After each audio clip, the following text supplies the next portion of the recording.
Everything you've ever changed about your life started in your head. It started in your head. It started in your mind. It started with a decision. It all starts in your mind. What we think is the best many times is far less than what God has in mind. You haven't seen your best days. You may feel stuck. Doors have closed. That all happened for a reason. The best part of your life is not behind you. The best part of your life is the next part of your life. You wouldn't be discouraged over that door that closed if you knew what God was about to open. You haven't seen or imagined what God has in store. Don't live frustrated, thinking that there's something wrong with you, trying to prove to them who you are, trying to convince them to affirm you. Let it go. There's nothing wrong with you. If you had to have it, they would give it. Since you don't, shake it off. Keep your head held high. Your value doesn't come from people. It comes from your Creator. Either you take on the shape of your environment or you resist it and transform by the renewing of your mind. You can't get out of something that you're not willing to put into it. You have to put your everything, your mind, your energy, your effort, your discipline. Nothing is going to jump out the fire. If you don't throw something in there, it's not going to happen. It's a commitment. It's not a feeling. You do it because you're supposed to. Many people give up on the 1 yard line. See, life is not just that simple. It's not that cut and dry.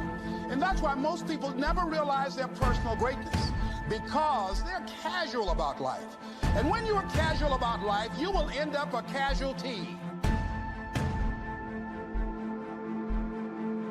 Try your best to trust God. Trust God's timing. And when He is sending you bold signs and wonders, use those as confirmation. When God is trying to steer you in a particular direction, it's like little pieces of popcorn down a hallway. And at some point, you're going to get to that whole bucket.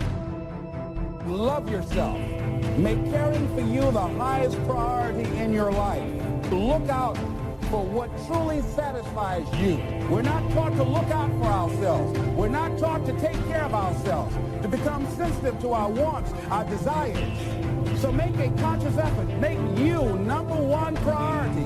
Your health is more important than your family and any and everybody. Because if you don't have your health, you can't serve anybody. Don't neglect yourself. Greatness takes tremendous focus. It takes decisions that you make, and you can't always have everybody approving of what you know you're supposed to do. And the sooner you understand that, the sooner you'll do great in life. You cannot have the approval of everyone and be great. You're always going to live your life at the lowest common denominator of your friends if you don't watch it. When you receive the message, when you receive the confirmations that these people that are around you are sucking you dry. So how could you have any love left inside of your heart to take care of your kids or your family when you got these people around you that are sucking you dry? I got nothing left. I'm going down. I'm melting. So feeling safe and feeling secure is very important to me, and I think it's very important to every single person. I think that God created us to feel safe, secure, confident, and bold. Your soul maybe has it blocked, but God did not create you for fear and worry and insecurity and a lack of confidence and extreme shyness and extreme timidity. You will become whatever you cultivate. Whatever you feed, that's what's going to grow in your life. I'm saved, but I got to change my diet. I'm saved, but I got to change who influences me, who speaks into my life, who feeds my mind, who determines what looks good on me, who determines what I can do and who I am. What's wrong with you is all those people who knew you win, because if they knew you win, they'll hold you to back then. I got to go.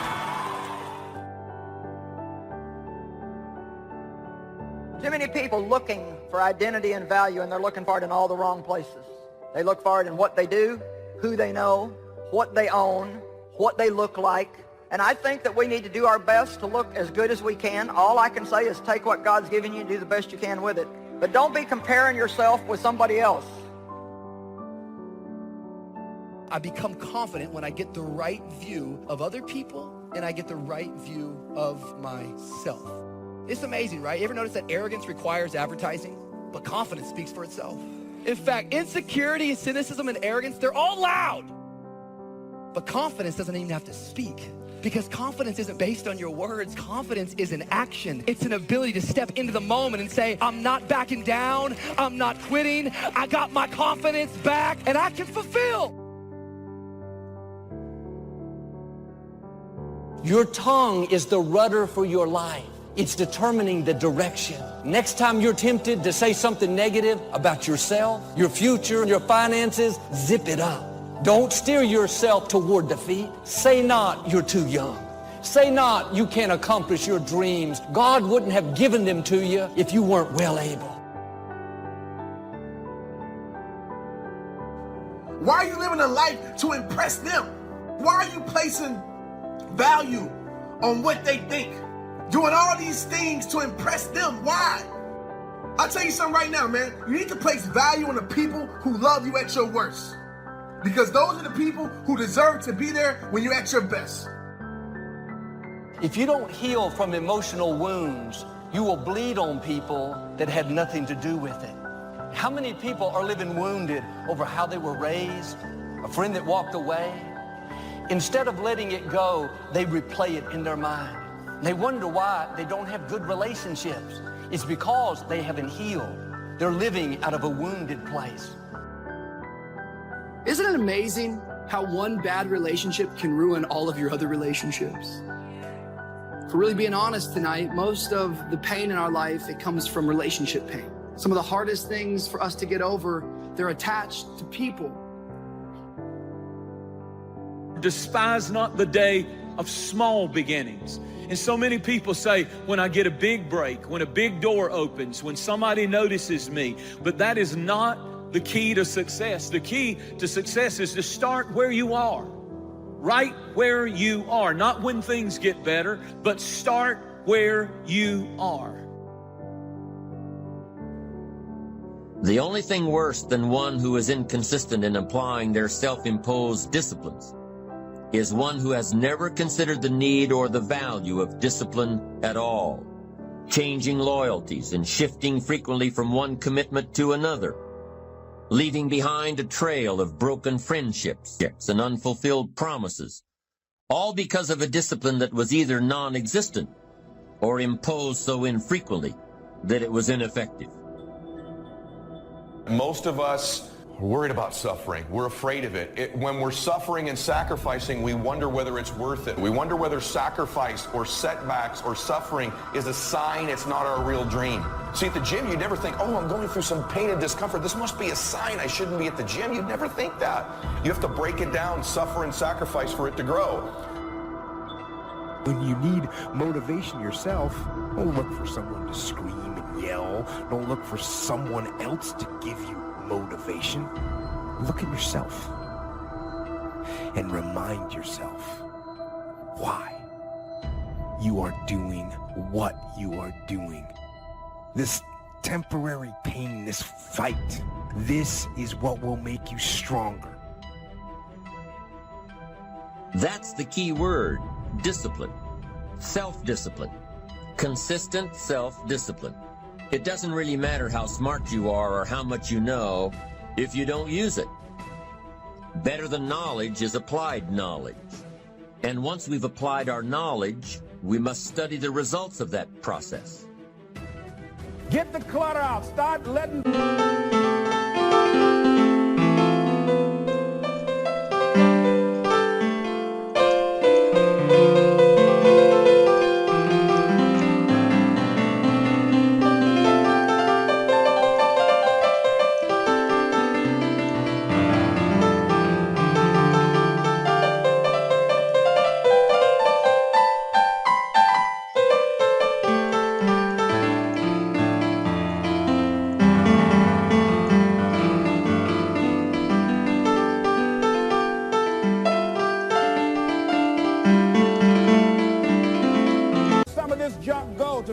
room for something else.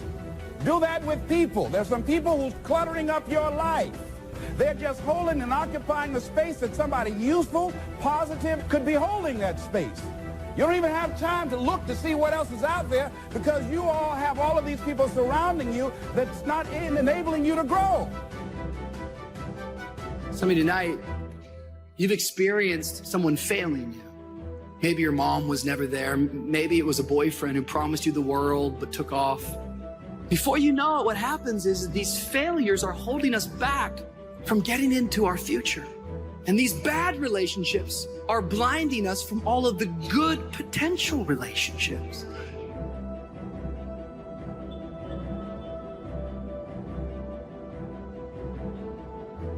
Success is all about building relationships. It's not what you know, it's who you know. Some people might not step up when you ask them for help. But guess what? The worst thing can happen to you. If somebody refuses you, you didn't have it anyway. Ask people. You never know. Suppose they say yes.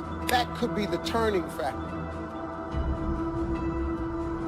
You will travel in the direction of your thinking. If you think down, you will go down. If you think up, you will come up. The way you think about your situation determines your reality. The way you think about your family determines your reality. The way you think about yourself. You're not being hurt by the way people think about you. Many of those people are a reflection of how you think about you. If you think about yourself a certain way, you will attract people who think about you a certain way. And you will expel from your life people who do not line up with how you think about yourself. The mind then becomes the battleground. The mind, Satan is always trying to do battle to take over your mind with warfare. Some of you is fighting your thoughts right now.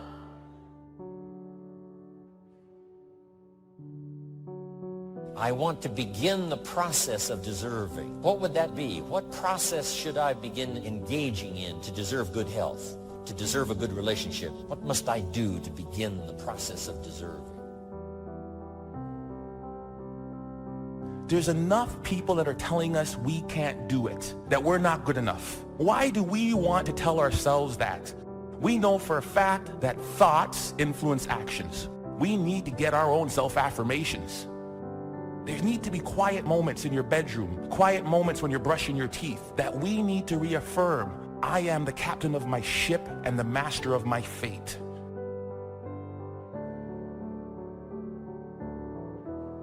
If you don't know who you are, you'll discount yourself, thinking, oh man, I'm ordinary, nothing much to offer, nothing special about me. Now life will try to make you feel like you're anything but amazing. Disappointment.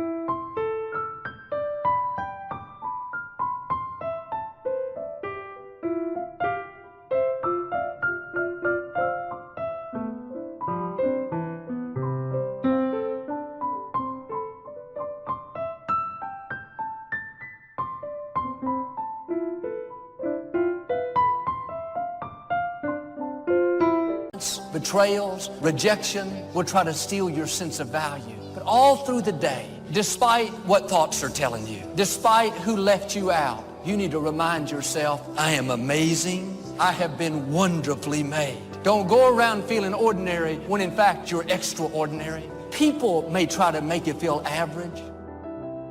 You don't have much to offer. Are you going to believe what people say about you or believe what God says about you? You're amazing. Have you ever said that to yourself? It has to start on the inside. If people can understand that as long as they don't forgive, they're poisoning themselves. It's like me being mad at somebody who hurt me that's out having a good time and don't even care that I'm mad. That doesn't hurt them.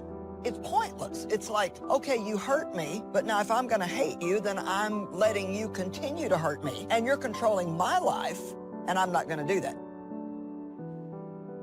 It is your values. It is your ethics. It is how you make choices that get you promoted. It is not your strength. It is not your talent. It is not how you fight. It is not how you draw. It is not your intellectualism. It is your values. So that when you are backed up against the wall and you have to make a decision, true leadership is how you make decisions in the moment. What do you care the most about? Being seen or being connected? Doors of opportunity are open to those who continually knock. So we don't find open doors of opportunity because we need them. We find them because we deserve them. Only those who knock deserve to find an open door. It's as if you search, you will find. Finding is reserved for the searchers because they deserve it. Now, at first they may have needed it, but they now know that just needing it is not sufficient. The reason why you're going to be blessed with good ideas is because you've come searching. And for those who search, they will find answers. To find a good idea, you must go looking if you wish to find. Rarely does a good idea interrupt you. So we get not what we need, but we get what we deserve. It's as if you ask, someone has an answer. If you keep asking, the answers belong to you. So we don't get what we need, we get what we deserve.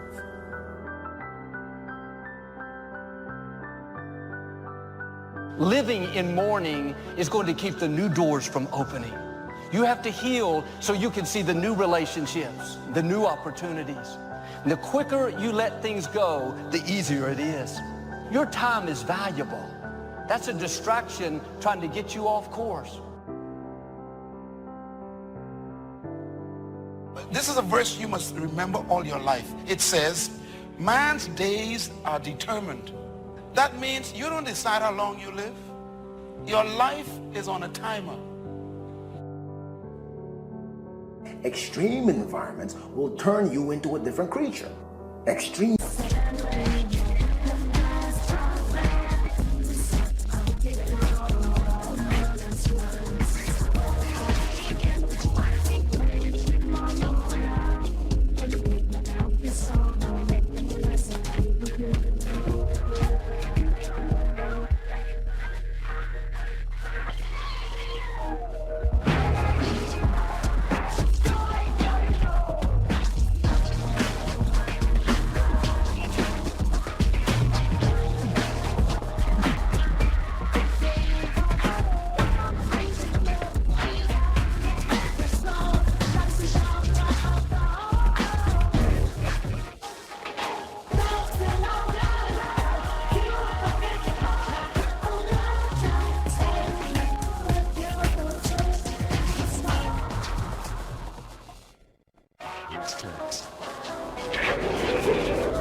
Environments will make you move differently.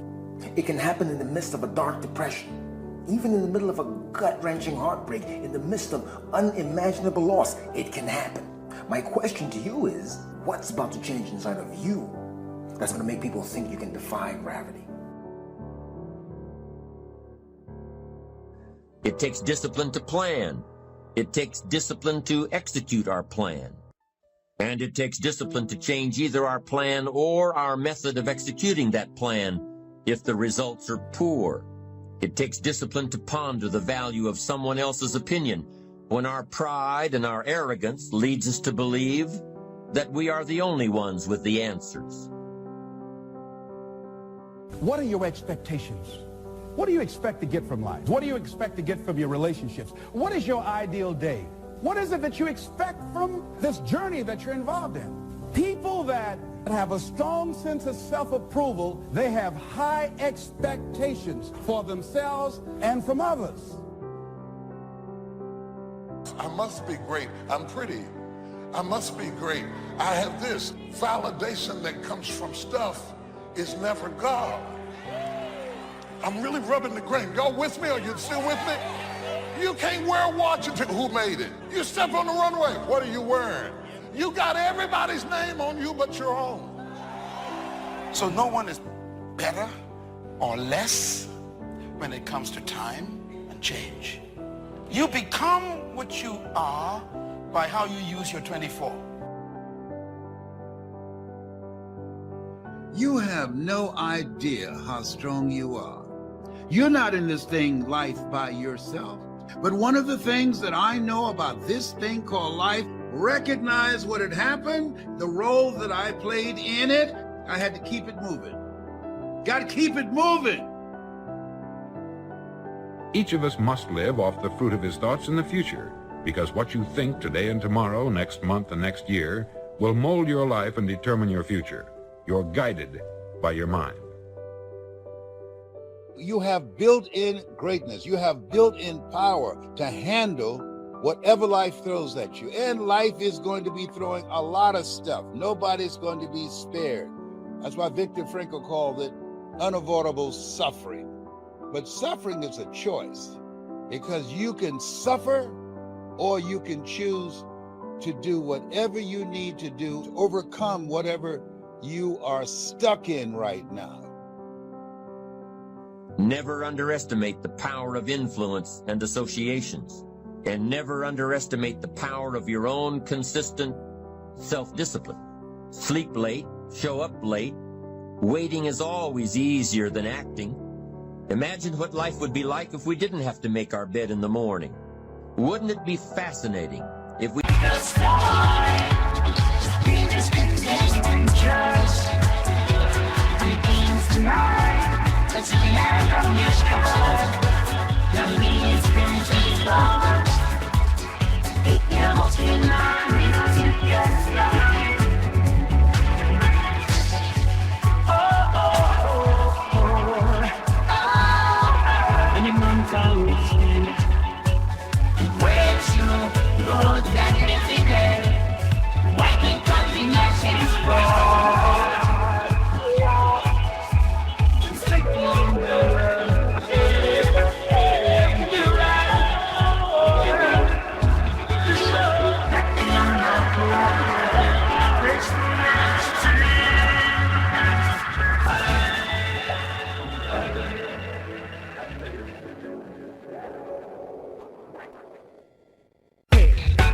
didn't have to do these things, what do you suppose would become of us? You're right, not much.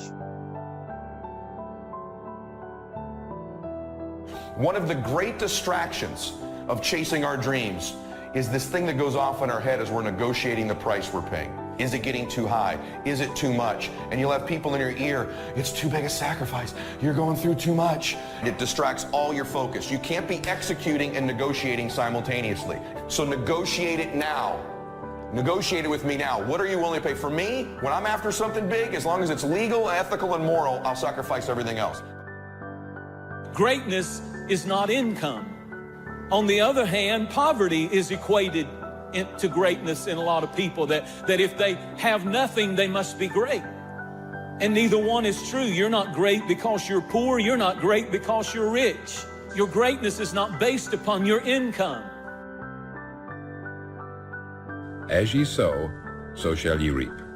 It's the realization that your limitations are self-imposed, and that the opportunities for you today are enormous beyond belief. To use all your courage to force yourself to think positively on your own problem. To let your marvelous mind think about your goal from all possible angles. There's some stuff you need to clean out and clear out in your life. Some activities, some relationships, some things, some events, some wrong thoughts, some misconceptions, mental, physical, emotional, spiritual rubble in your life that you need to clear out. What's the rubble in your life? It's the stuff that keeps tripping you up.